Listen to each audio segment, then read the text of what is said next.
Kami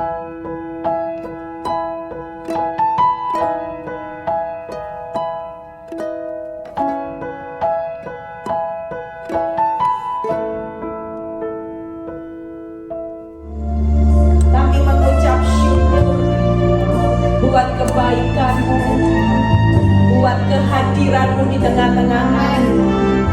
Kami bersyukur buat pemeliharaan Tuhan sampai hari ini. Kami tahu tanpa penyertaan Tuhan kami tidak mampu berbuat apa-apa. Tapi ketika kami sadar bahwa kami punya Tuhan yang besar, kami akan mengalami sesuatu yang besar di tahun depan. Kami tidak akan mengalami hal apapun yang membawa kami takut. Tapi kami tahu ketika kami berjalan dengan Allah yang besar, maka kami akan melihat perkara yang besar di depan. Terima kasih Bapak. Kalau sebentar kami mau dengar sebagian dari firman pesan-Mu Tuhan, sampaikan Bapak. Urapi bibir lidah hamba-Mu biar semua kemuliaan ini kembali kepadamu. Di dalam nama Tuhan Yesus yang percaya berkata amin. Shalom. Benar ya, suaranya keras gak ya? Kayaknya mic-nya udah. Ya, kita percaya hari-hari ini kita sudah tinggal berapa waktu lagi ya? Mungkin 1,5 bulan, gak sampai kita akan beralih ke tahun 2023 ya. Tentunya saudara ada banyak pergumulan yang hari-hari ini masih saudara sedang pergumulkan. Ada yang masalahnya belum selesai, ada masalahnya yang tambah parah ya. Kita memasuki tahun 2023, tentunya ada banyak beban.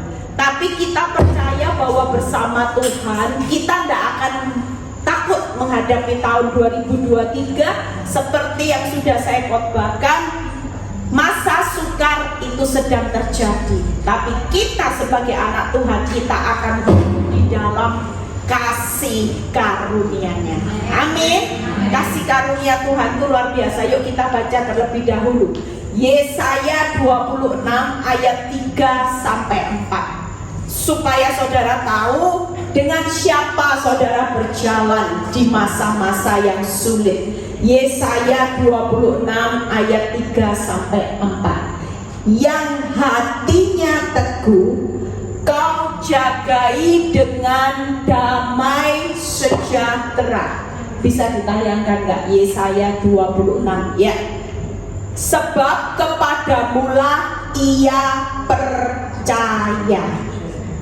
Berikutnya ayat keempat. Percayalah kepada Tuhan selama-lamanya, sebab Tuhan adalah gunung batu yang kekal. Jadi apapun hari ini yang menjadi rema buat kita memasuki tahun 2023, kira-kira kalau masa makin sukar, saudara tetap punya Tuhan yang selama-lamanya enggak? Dia tetap menyertai saudara enggak di tengah krisis? Karena firman Tuhan berkata, masalah bukan selama-lamanya, tapi kita punya Tuhan gunung batu yang kekal. Kalau saudara lihat ayat yang ketiga sebelumnya, apa pesan Tuhan memasuki tahun 2023? Yang hatinya teguh kau jagai dengan damai sejahtera. Jadi kita tahu bahwa memasuki tahun 2023 jangan izinkan ketakutan. Jangan pernah izinkan rasa khawatir yang menyertai saudara. Tapi kita yang disertai hari ini dengan gunung batu yang kekal, Allah selama-lamanya. Tuhan berpesan menyongsong tahun 2023 kita berjalan dengan damai sejahtera. Percayalah Tuhan akan jagai saudara. Amin. Yuk kita lihat tadi pagi saya tulis renungan ini, apa yang dialami Daud hari ini. Mazmur 40 ayat 13. Kita lihat sekilas bagaimana Daud merespon malapetaka yang besar. Mazmur 40 ayat 13. Mungkin hari-hari ini kita lagi ada di posisi ini, ya. Sebab malapetaka mengepung aku sampai tidak terbilang banyaknya. Aku telah terkejar oleh kesalahanku sehingga aku tidak sanggup melihat lebih besar jumlahnya dari rambut di kepalaku sehingga hatiku menyerah. Siapa yang ingin rasanya sudah tidak kuat Tuhan, sudah rasanya lihat malapetaka, lihat proses hidup, meninggalkan tahun ini kok rasanya tidak ada titik terang, rasanya saudara ingin menyerah. Tapi lihat Mazmur 40 ayat 12, kita buka yang ayat 12. Kita percaya hari ini jangan pernah kalah dengan semua bencana proses hidup. Engkau Tuhan, nah ini yang nanti tahun depan yang akan menyertai saudara dan saya. Janganlah menahan rahmat-Mu daripadaku, kasih-Mu dan kebenaran-Mu kiranya menjaga aku selalu. Orang yang hidupnya penuh damai sejahtera, Tuhan akan jaga saudara. Rahmat, kasih, kebenaran akan menjagai saudara di tahun 2023. Amin. Yuk kita lihat ayat 14-nya. Jadi hari ini damai aja, sudahlah. Lihat dunia ini mau hancur ya, memang arahnya dibawa lenyap saudara. Tapi kita sebagai anak Tuhan harus berdiri di atas damai. Berkenanlah kiranya Engkau ya Tuhan untuk melepaskan aku. Tuhan segeralah menolong aku. Jadi tahun depan kita percaya kita itu akan melihat anugerah. Bukan hanya kasih kebenaran, kita akan menikmati rahmat-Nya, kita juga akan segera dilepaskan dan ditolong. Makanya yang tahun ini masih mengalami kegagalan bertubi-tubi, tidak perlu takut. Kegagalan itu bukan akhir segala-galanya. Justru lewat kegagalan kita, Tuhan akan menyatakan bagaimana kebesarannya. Pahlawan di dalam Tuhan Kristus, di dalam Yesus itu apa saudara? Kalau di dalam kebenaran. Kalau orang dunia cari pahlawan itu makin kaya, makin sukses, makin besar ya. Tapi bukan buat Tuhan. Makanya kalau kita lagi mengalami proses masalah, kita yang perlu kejar, Tuhan tuh lagi cari pahlawan iman. Orang yang tetap percaya walaupun keadaanmu tidak membuktikan bahwa semuanya akan berjalan baik. Itu yang lagi Tuhan cari. Pahlawan apa lagi? Pahlawan yang setia pikul salib. Orang hari ini setianya pikul dosa, enak cepet kaya. Tipu-tipu sana cepet kaya. Itu dunia berlomba-lomba lagi cari pikul dosa, yang penting cepet kaya. Tapi buat kita anak Tuhan, kita dicari Tuhan hari-hari ini pahlawan iman, pahlawan yang tekun pikul salib dan tekun sangkal diri.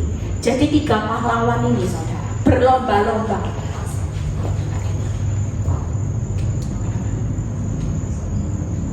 Orang sangkal diri itu tidak enak saudara. Ya, jadi siapa yang punya pergumulan dengan mertua, dengan suami, dengan ipar, sudah tidak usah disangkali. Iparmu tidak usah disangkal. Yang perlu kita lakukan, berlomba-lombalah sangkal diri kita sendiri. Kalau kita hari ini belum sabarnya, super sabar. Tuhan hari ini ngadepi keadaan yang makin sulit, Tuhan ajari sukacita. Apapun setiap kehidupan kita, ketika kita bisa jadi 3 pahlawan ini, percayalah semuanya pasti akan ditambah-tambahkan. Tuhan tidak cari pahlawan yang cepat selesai masalah, yang cepat menikmati hasil instan. Tapi Tuhan melihat di tengah proses hidupmu, adakah kita bermunculan menjadi pahlawan iman, pahlawan pikul salib, pahlawan sangkal diri, berlomba-lomba. Jangan lomba kapan cepet kaya, kapan hutangku Tuhan, cepet Tuhan lunas, kapan aku bisa beli rumah, kapan aku bisa mengembalikan hartaku yang dulu berlimpah, sekarang habis Tuhan. Tidak perlu seperti itu. Waktu kita bisa mencapai 3 pahlawan ini, kita tetap setia. Percayalah, yang hilang gak akan pernah Tuhan gak kembalikan, pasti kembali. Amin. Rasa sakitmu juga akan diganti.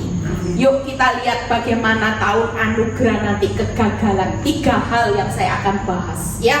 Prinsip mengikut Kristus itu 3. Bisa dibuka PowerPoint-nya. Yang pertama, bagaimana kita berjalan dengan rekaan yang buruk tahun depan.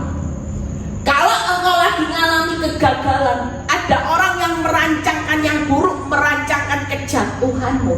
Itu bukan akhir, tapi awal saudara akan menikmati rekaan yang baik dan perkara yang besar dari Tuhan. Amin. Yang kedua, hari ini ya, ayatnya jelas di Kejadian 50 ayat 20, orang merekakan yang jahat, tetapi Allah merekakan untuk kebaikan. Yang kedua, yaitu keburukan pasti akan mendatangkan kebaikan.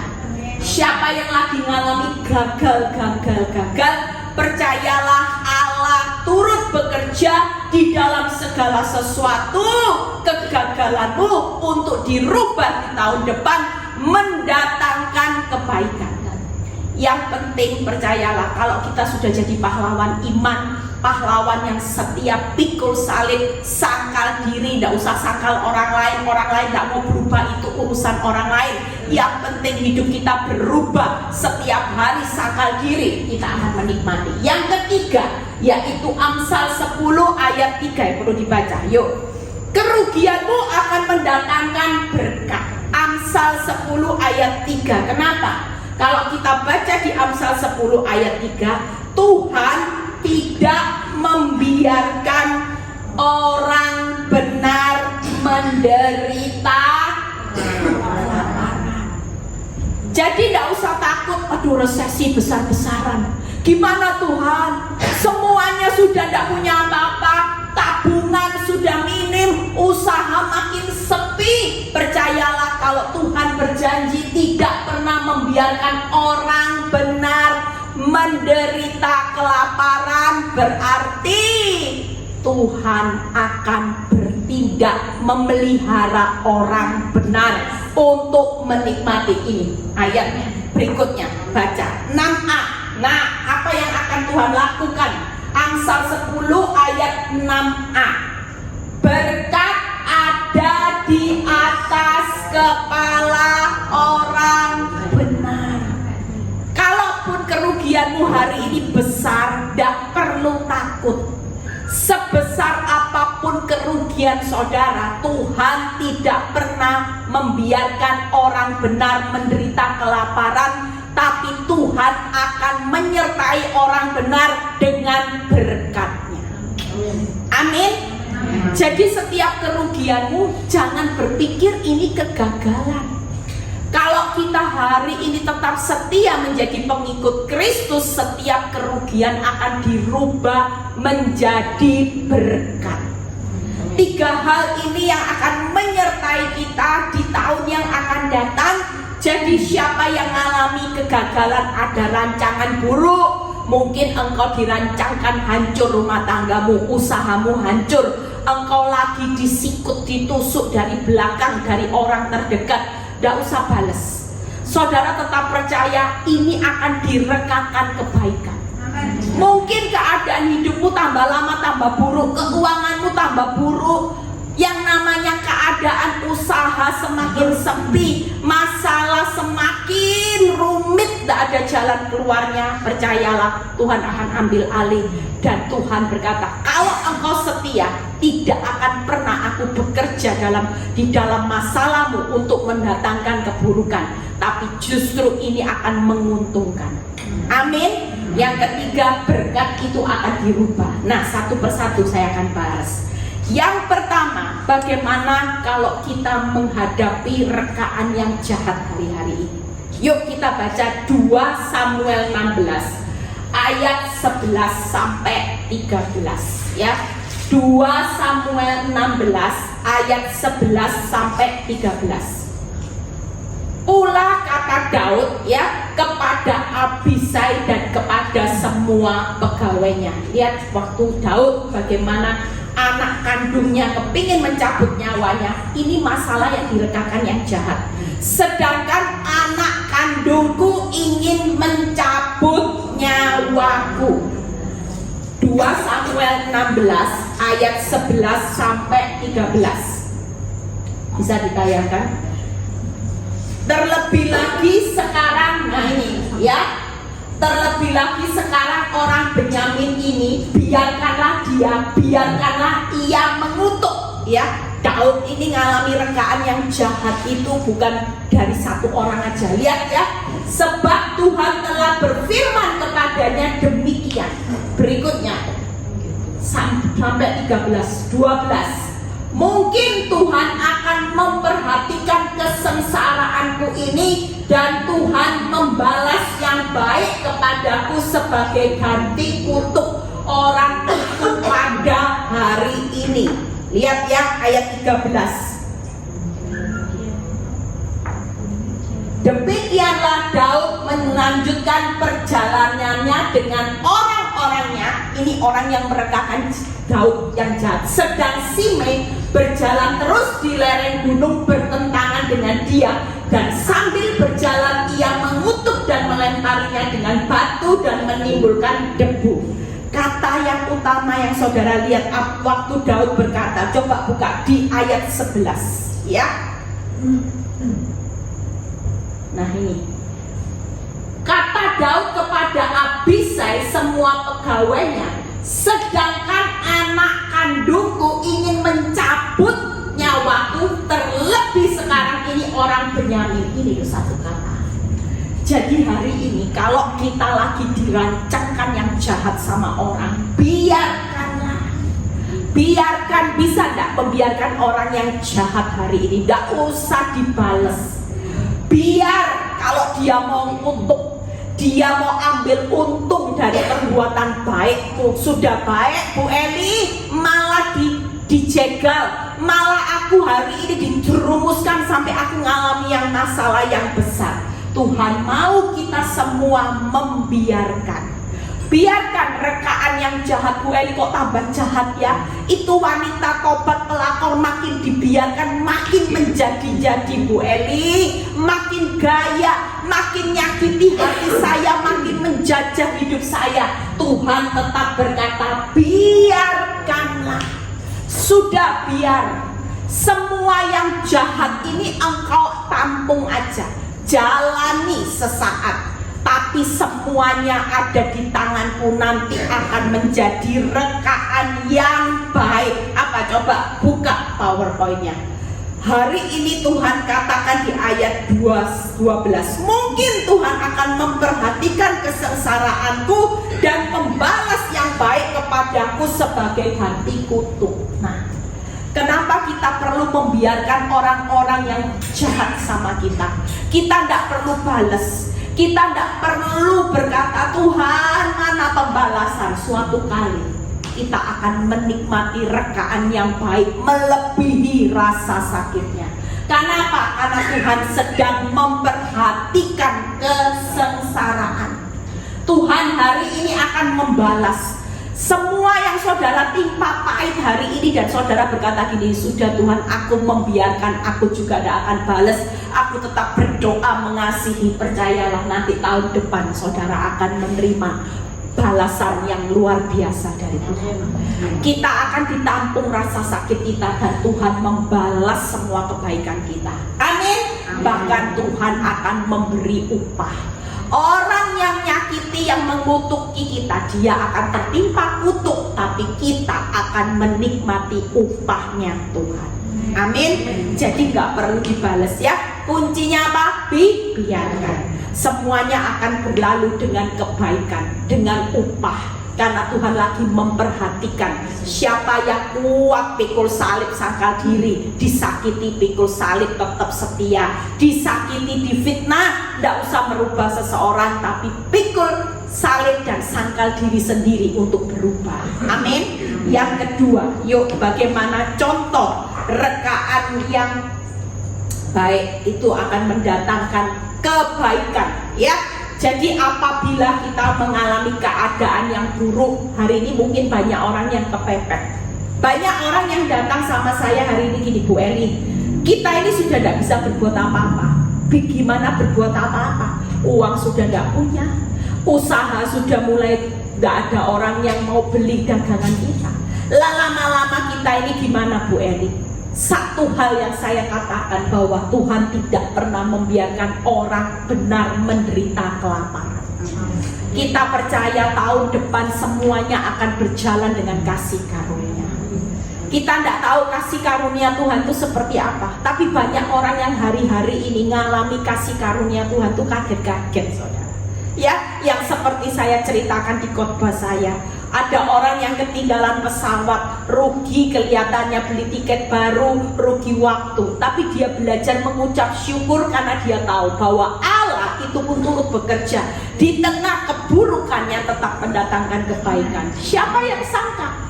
Tiba-tiba di ruang tunggu, tanpa dia sengaja dia ketemu orang, dan orang ini berkata, kamu ini orang yang aku cari selama ini. Aku cari, kamu tidak pernah ketemu. Kok bisa ketemu di sini? Dan orang ini memberikan sejumlah uang, nilainya besar, saudara. Dicek itu dia sampai kaget, dia bisa mendapatkan uang yang seharusnya tidak dia dapat. Nah, itu kasih karunia. Jadi kasih karunia itu bukan karena jerih payahmu, tapi murni karena pemberian Tuhan. Saudara hari ini tidak mampu, tidak jadi masalah. Tapi kalau ada pintu anugerah yang Tuhan buka, Tuhan bisa gerakkan. Wong Tuhan aja bisa gerakkan burung gagak untuk memelihara Nabi Eli. Lalu lebih-lebih kita zaman kasih karunia ini, Tuhan akan memerintahkan banyak burung gagak buat setiap kita. Kita tidak tahu, kita tidak mampu, Tuhan tidak tahu caranya mampu. Memang Tuhan tidak butuh kemampuan. Lihat ini ayatnya, kita belajar bagaimana dari seorang murid Kristus, yaitu Yohanes 6 ayat 5 sampai 7. Yohanes 6 ayat 5 sampai 7. Saya suka baca ayat ini. Karena apa? Saya berpikir ini, iya ya, tahun depan kasih karunia Tuhan itu terjadi seperti ini. Ketika Yesus memandang sekelilingnya dan melihat bahwa orang banyak berbondong-bondong datang kepadanya, berkatalah ia kepada Filipus. Jadi Tuhan mau ngetes yang namanya muridnya ini. Di manakah kita akan membeli roti supaya mereka ia dapat makan? Seolah-olah hari ini Tuhan itu sebenarnya dengan jumlah orang segitu banyak, kira-kira Tuhan punya cara enggak untuk menyediakan kebutuhan? Tidak usah tanya Filipus. Tapi kadang-kadang masalah diperhadapkan karena Tuhan itu kepingin menguji. Selama ini jadi pengikut Kristus perlu dihadapkan keadaan yang kepepet-kepepet. Perlu diperhadapkan bukan bim salah bim, bergantung Tuhan aku minta mujizat langsung turun. Tapi perlu satu keadaan di mana saudara akan menghadapi Tuhan tidak mampu. Lihat kata-kata berikutnya. Apa yang dilakukan oleh Tuhan? Ayat yang ke-6, lihat ya. Hal itu dikatakannya ini loh saudara, untuk mencobai dia, sebab senyatanya Tuhan itu sendiri tahu apa yang hendak dilakukannya. Hari ini Tuhan itu sudah tahu apa yang hendak dilakukan buat saudara. Di tengah saudara bilang gini, ya apa? Filipus mungkin berpikir, loh Tuhan ini orang segini banyak, lah mana cukup buat memenuhi. Tuhan suruh bilang penuhi makan orang segini banyak. Tuhan dapat dari mana? Itu satu kata yang Tuhan ingin ngetes, mencobai. Kira-kira waktu diperhadapkan dengan keadaan yang sudah tertutup, tidak mungkin Tuhan. Kira-kira kita masih mau percaya enggak sama Tuhan? Ketika diperhadapkan dengan keadaan seperti itu, Tuhan itu tahu. Senyatanya aku tahu kok bagaimana mengubah yang tidak mungkin jadi mungkin. Aku tidak perlu kekuatan manusia, aku tahu. Tapi aku hari ini sengaja tidak bim salah bim, aku perhadapkan karena supaya setiap orang belajar untuk percaya. Amin. Lihat ayat berikutnya 7. Jawab Filipus kepadanya. Nah ini kita sebagai manusia pasti jawabannya gini, roti seharga 200 dinar tidak akan cukup. Tidak cukup Tuhan, sekalipun masing-masing mendapat sepotong kecil saja.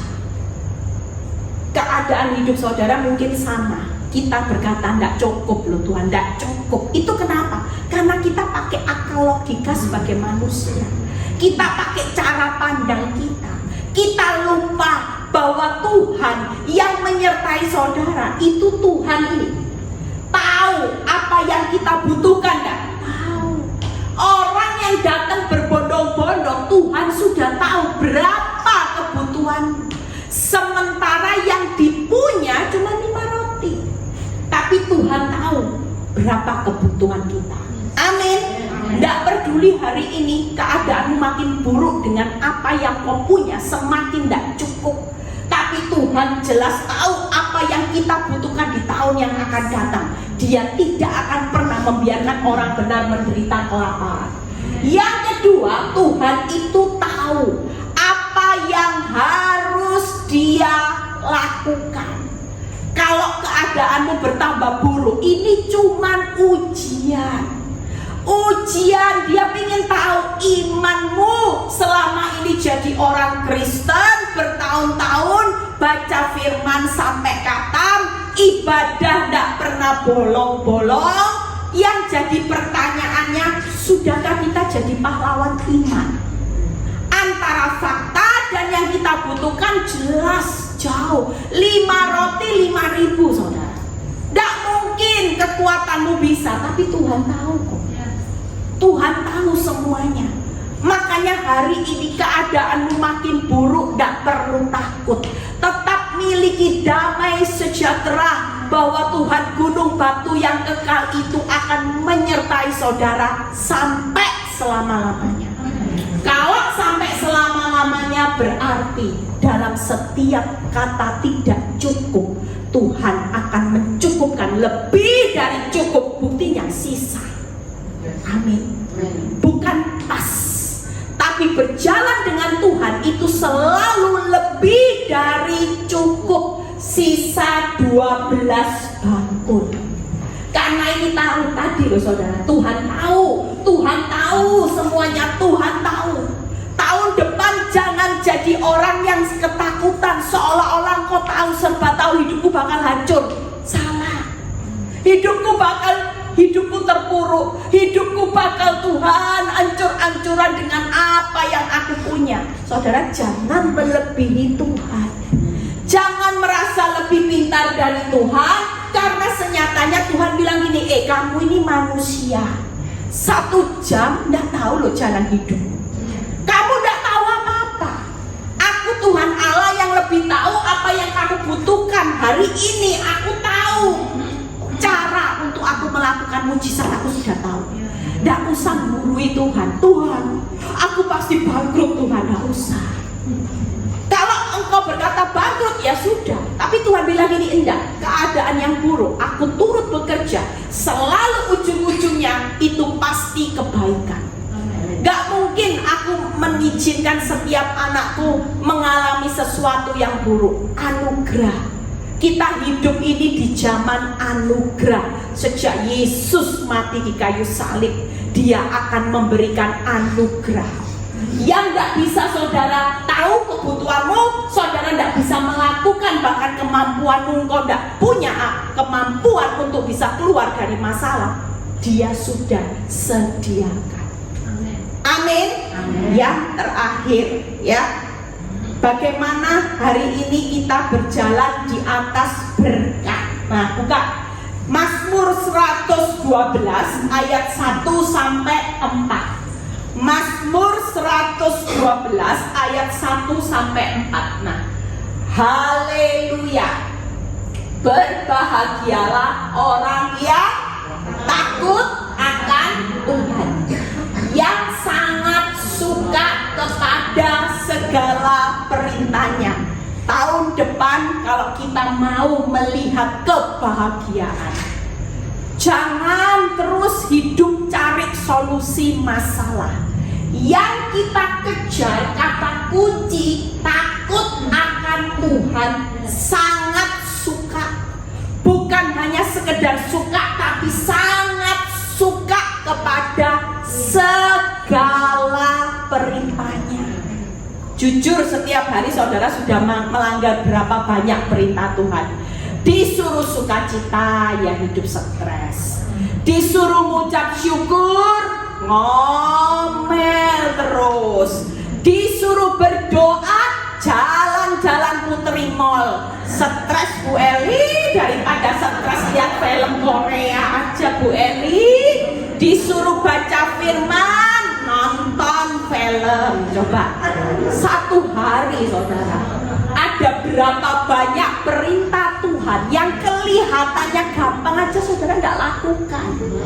Jangan terlalu muluk-muluk tanyanya Tuhan perintah apa tuh Tuhan, perintah apa. Tuhan bilang ini, yang setiap hari sederhana aja, satu hari sudah berapa kali saudara langgar. Disuruh sukacita nggak bisa, disuruh mulutnya ngucap syukur nggak bisa, berdoa nggak jemu-jemu nggak bisa, disuruh jangan balas maki-maki sama orang nggak bisa, khususnya ibu-ibu kalau di jalan diserempet orang. Begitu dikatain memang matamu di mana, ya matamu sendiri. Nah, coba sudah berapa kali?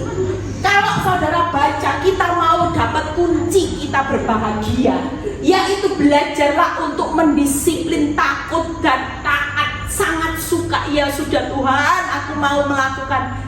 Nikmati segala perintahnya. Berikutnya ayat 2. Anak cucunya akan perkasa di bumi. Kita ini kalau hari-hari ini takut dengan masa resesinya Pak, takut anak cucu kan. Takut gimana anak-anak besok bisa makan enak enggak, bisa sekolah enggak. Apa yang perlu ditakutkan? Kita takut akan anak cucu. Tapi janji Tuhan, waktu kita mendisiplin hidup kita, takut dan taat segala perintahnya, maka janji Tuhan tidak usah takut. Keturunanmu akan aku buat perkasa.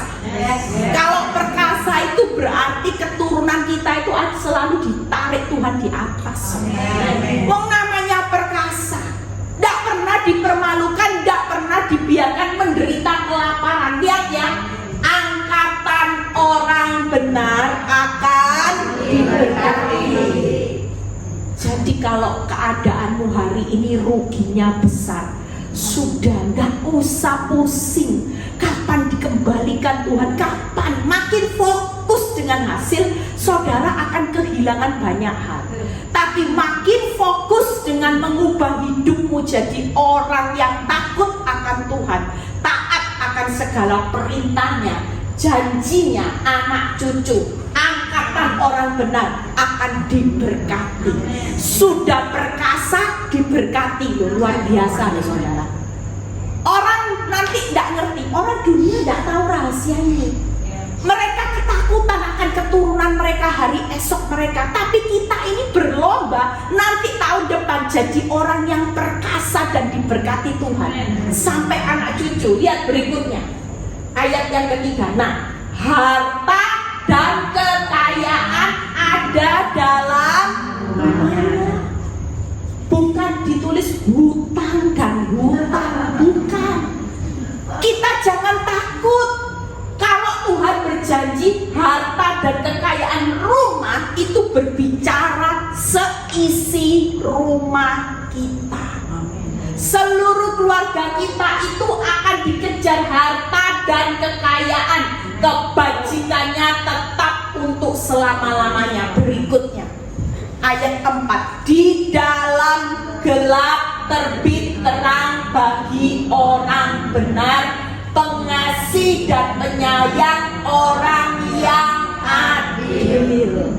Percayalah, hidup ini adil kok. Ada waktunya Tuhan mengizinkan keadaan hidupmu mengalami rugi besar. Nanti ada keadaan di mana saudara akan menikmati keuntungan yang besar juga. Tidak mungkin saudara dibiarkan ini. Jadi hari ini tenang aja. Kalau Kalaupun sudah rugi, tidak usah dilihat terus. Rugi tidak bisa kembali dilihat terus, saudara.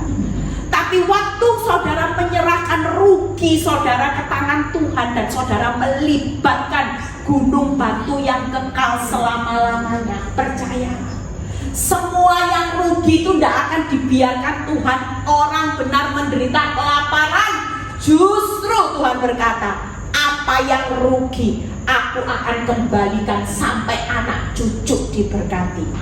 Harta kekayaan itu loh ada di dalam rumahmu sudah. Tidak usah cari pesugihan sampai ke Gunung Kawi, tidak usah. Cari paranormal yang bisa mempercepat kaya itu cuman sejenak, nanti bayar harga. Tapi kalau firman Tuhan berkata, harta kekayaan tidak usah dicari di mana-mana. Aku sudah sediakan di dalam rumah. Yang penting dalam rumah ini orang-orang benar itu bisa diam rukun bersama. Seringkali berkat Tuhan itu tidak terjadi karena saudara cekcok terus. Waktu hutang besar cekcok aja. Dulu waktu hutang tidak ada, usaha lancar, suami istri damai, masih bisa bilang sayang makan apa. Tapi waktu tertimpa hutang besar, musibah besar, suami istri sudah tidak ada kata sayang. Yang ada cuman salalu, bodoh lu. Gara-gara kamu kita seisi rumah susah. Sekali lagi, kalau itu yang terjadi, tidak akan pernah Tuhan memerintahkan berkatnya. Tapi waktu kita mengalami masalah kerugian yang besar, suami istri tetap berdamai, tetap doa sepakat, tidak usah saling menyalahkan. Tetaplah percaya bahwa Tuhan pasti tidak membiarkan orang benar menderita kelaparan, tapi orang benar akan disertai dengan berkat. Kalau itu yang saudara percayai dalam rumah tangga saudara, suami istri sepakat, maka percayalah berkat itu pasti akan terjadi. Amin. Amin. Saya sendiri juga hari-hari ini ngalami bagaimana orang tuh sering tanya gini sama saya, Bu Eli, teman saya juga, saya tuh heran ya, biasanya kalau suami ini punya masalah, pasti yang namanya berkat itu ditutup. Lah tapi suamimu kok tambah kaya, sampai orang itu ya, kalau ini teman saya itu lucu saudara, sudah 3 orang ngomong gini, waktu kita kumpul-kumpul ada pendoa, ada pendeta, suamiku didoakan karena suaminya lagi error juga. Dia bilang gini, Pak, bertobatlah. Kalau Bapak nggak bertobat, nanti jalan berkat Bapak dengan selingkuh itu bikin ditutup. Bapak usaha itu akan susah. Suami saya langsung jawab, enggak. Buktinya di Surabaya ada 1 orang yang selingkuh sampai punya 2 anak, malah kaya loh Pak. Hah? Siapa itu suaminya Bu? Saudara tahu apa yang saya lakukan ketika saya mengerti firman? Saya cuma pegang janji Tuhan. Tuhan, 1 orang diberkati, seisi rumah diberkati. Termasuk suami dan anak-anak saya ikut di-upgrade berkat karena Tuhan lihat saya. Tangkap saudara. Lah 1 orang seisi rumah dampaknya. Makanya kita jadi istri penolong, kita ini jangan sampai kita ini lemah. 1 rumahmu sudah error, tapi ketika kita berdiri jadi seorang penolong yang kuat, 1 orang selamat itu loh, seisi rumah selamat. Kalau suami hari ini, anak-anak hari ini bisa bertambah baik, dalam proses orang tidak melihat anak-anak saya bertambah hancur, tapi bertambah baik, itu saya percaya karena Tuhan perhitungkan apa yang saya tabur sebagai penolong. Tiangnya kuat, keselamatan buat seisi rumah.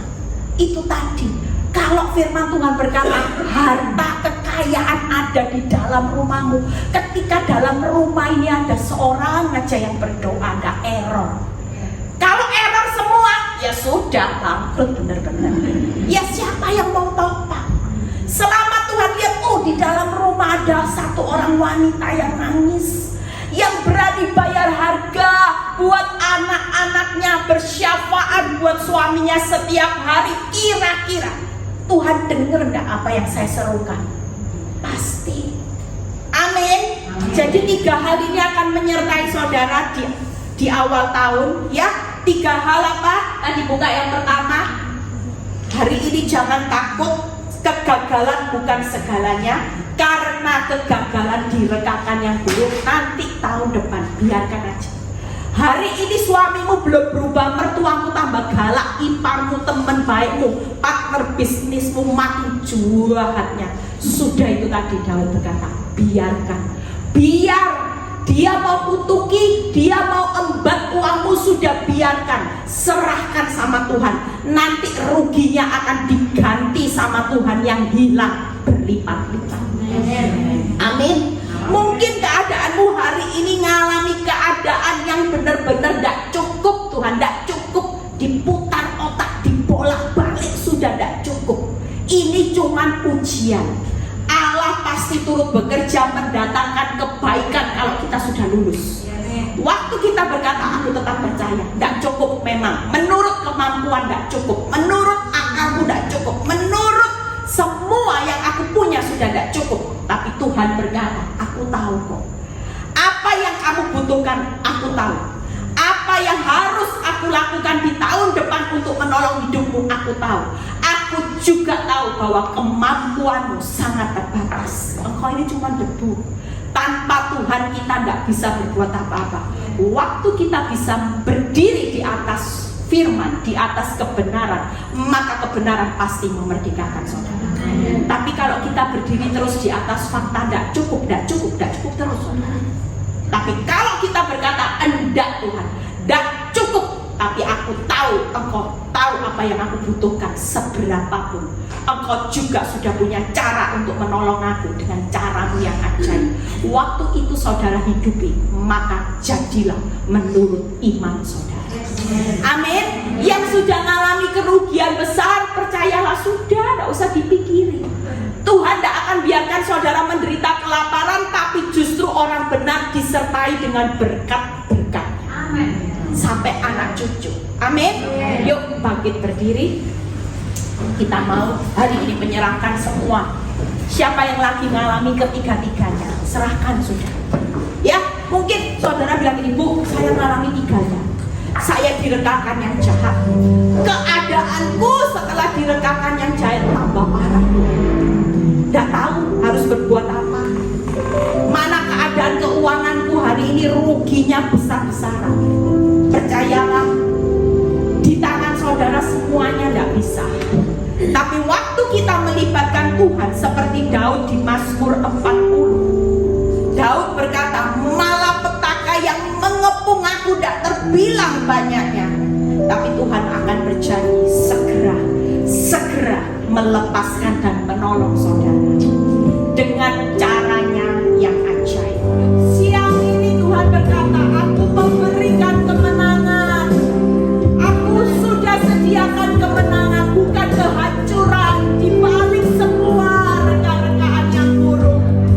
Apa yang kau alami tidak cukup, aku sudah sediakan semuanya untuk mendatangkan kebaikan. Bahkan lebih dari cukup, engkau akan menikmati sisanya. Engkau tidak akan pernah berkata, Tuhan mana cukup untuk bayar hutang, mana cukup untuk melanjutkan hidup. Tapi Tuhan berkata, lebih dari cukup, bahkan engkau bisa hidup dari sisanya. Itu yang akan memelihara kehidupan orang benar. Jangan terus fokus dengan besarnya kerugianmu, hilangnya berkat yang sudah terjadi.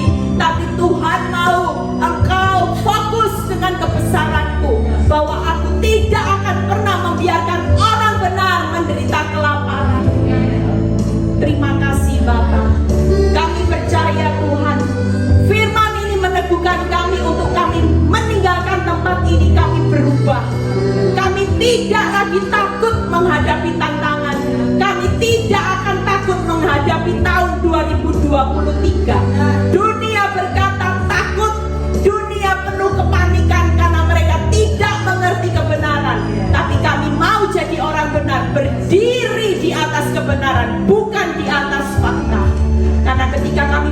di atas kebenaran. Kebenaran-Mu pasti memerdekakan kami. Tahun depan keuangan kami akan dimerdekakan. Tahun depan rumah tangga kami akan dimerdekakan.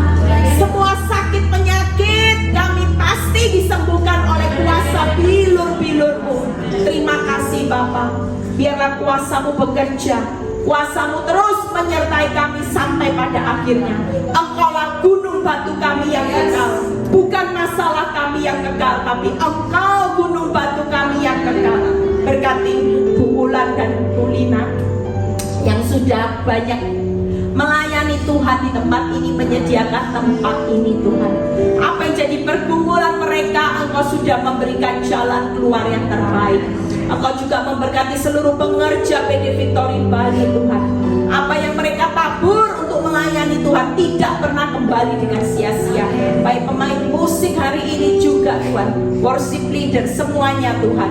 Engkau juga memberkati anak-anak-Mu yang hari ini datang dengan berbagai macam pergumulan. Engkau sudah beri solusi yang terbaik.